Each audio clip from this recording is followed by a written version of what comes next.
So hello everyone, I another start my new vlog and welcome आहे तुमचं माझ्या चॅनलवर.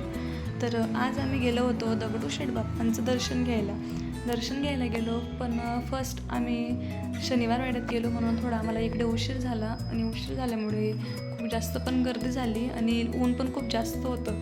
तर इथून थोडं आम्ही चालत गेलो आणि चालत गेल्यावर लगेच लाईन होती म्हणून लगेच लाईनीत लागलो. लाईनीत लागल्यावर लाईन तर खूप मोठी होती आणि गर्दी पण खूप जास्त होती. पण पुढे खूप मस्त गार वाटत होतं म्हणून लाईन पण काहीच वाटली नाही आणि खूप लवकर दर्शन झालं आमचं आणि लाईन पण खूप लवकर संपली. इथं गार वाटत होतं म्हणून विनूची मस्ती पण एवढी चालू होती विचारू नका.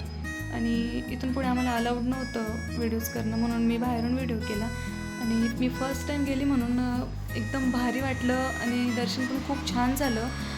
गर्दी खूप जास्त होती पण दर्शन आम्हाला एकदम मस्त झालं आणि फर्स्ट टाईम बघितल्यावर इतकं भारी वाटत होतं मला. मी एकदम म्हणजे असं वाटायचं की बघतच राहावं बाप्पांकडे. आणि बाहेरून पण मस्त वाटत होतं बघितल्यावर आणि मधून पण खूप छान वाटत होतं. तर आजचा व्हिडिओ कसा वाटला तुम्ही मला नक्की सांगा कमेंटमध्ये आणि चॅनलला सबस्क्राईब करा.